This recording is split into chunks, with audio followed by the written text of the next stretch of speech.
If you're anything like me, you probably think the harder you work, the more you study, the higher the chances of your success will be. The harder you train, the better athlete you become. I used to think the same. Now I see I was completely wrong. I never realized my whole life until recently the importance of social skills. Studies suggest that social isolation increases your chances of heart disease just as having an obese body would. Crazy. How are you going to work hard every day if your health's in shambles? And why does it matter if you make a lot of money if you die from a heart attack at the age of 50? Let me give you a famous story of Steve Jobs. The main reason he was able to set up a company as big and successful as Apple was because he collected a team of right people. He found the best designer, he found the best technician, and so on and so forth. Of course, he's a genius, but setting up a company like Apple would require a team of people.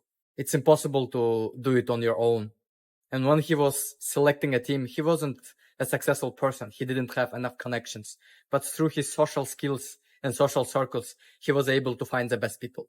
Another example would be the company I work for right now. It's called Evolker Limited. It's a small company of 50 people, and I make coding tasks for them. The 4 bosses of the company all knew each other for years before starting the company. We as human species only developed together.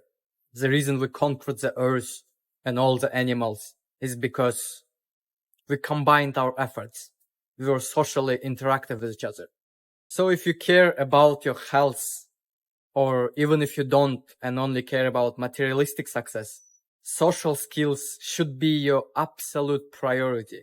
And you probably know a guy who is good at interacting with people. Maybe you even asked him, how does he manage to have superior social skills? He probably answered you, just be more confident, bro. That's a ridiculous advice. It's the same as if I asked a boxer, how can I learn boxing? And he would reply to me, oh bro, it's easy, just box better. In this video, I will teach you the exact tools you can use to improve your social skills. Just like a bicep exercise would grow your bicep, the principles I'm gonna teach you will improve your social skills. I learned them primarily through the book of Daniel Carnegie called How to Influence People and Win Over Friends. Social skills is a game, and you need to play the game by its rules. Don't act on impulses as you have already formed a lot of bad habits. The first principle, never criticize anyone. As human beings, we love to criticize each other as it's easy to do. And you enjoy it because you think you're helping another person. You're wrong. Let's talk about Lincoln. He was a president of United States during the Civil War. There was a point in war when British forces were retreating and they had a river behind them. So they needed some time to escape properly. Time was precious and Lincoln commanded the general, let's call him Jeffrey, to attack immediately without holding a council. A council is a meeting where generals discuss what are they gonna do next and vote on the action. But since there was no time, Lincoln forced to do it without holding a council. Jeffrey disobeyed the command. British forces were able to escape successfully. Lincoln was furious, as we all would be furious, but he restrained his impulse to write a criticizing letter to him.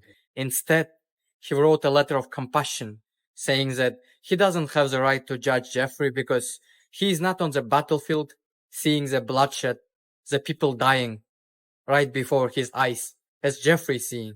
The reason he did it was because United States Army was lacking good generals, and criticizing him would probably force Jeffrey to resign and end their friendship. Instead, he showed compassion so that he doesn't resign and stays useful to the army, and also he saved a lifelong friend. Otherwise, the Jeffrey would probably hold animosity towards Lincoln until his death. So don't criticize other people. When you don't criticize them, you seem more compassionate.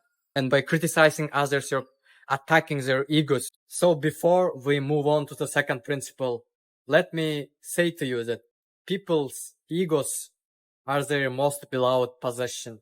You should never attack someone's egos. You should instead cater to their egos. That's the most important rule of the game.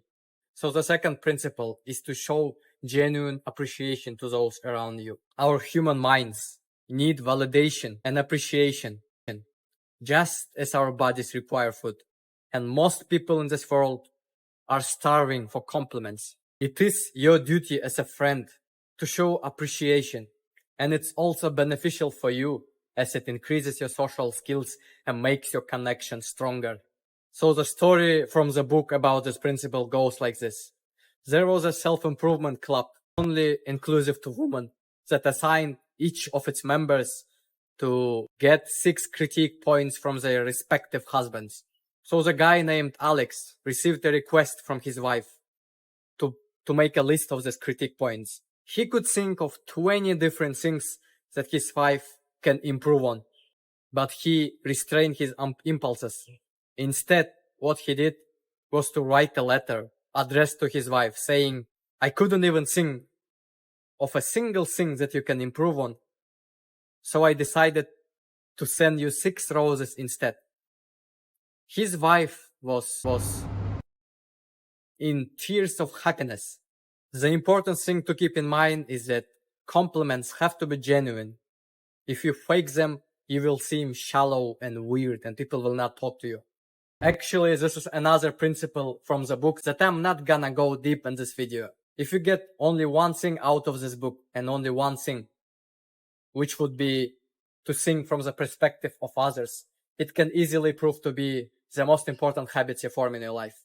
And if you think to yourself, yo, I already do that, don't bullshit yourself. Don't cope. Because you have to put actual conscious effort to build this habit. It's a challenging habit to build. Like you have to practice every day for at least, let's say 10 minutes to actually build the habit of thinking from other people's perspective. If you do that, compliments for other people will naturally come to your mind. The third principle would be listen to other people. When you listen to other people, you're showing interest and appreciation for their personality. It caters to their ego. It is your duty to do that. Because if you constantly interrupt and talk only about yourself, your friends will start disliking you. This is another habit you have to form. You have to actively listen to other people talk. You may make some rule. I use it personally. When you answer a question, do it maximum in 30 seconds. Don't talk about yourself too much. And when you ask another person to, like, so that they can insert some of their comments into the conversation, you have to wait for 10 seconds. You say something and then you wait for 10 seconds. If they don't say anything, then you try to continue conversations with other ways. Sometimes we take the friends that we have for granted, and you may not even notice it, but maybe you've been talking too much, not showing any interest in your friends' businesses, not giving them enough time to talk about themselves. No one cares about other people. Everyone is constantly thinking about themselves. No matter how good you are, bragging about your successes to others will not ever bring happiness to them. You have to listen to what they have to say in order to gain their respect.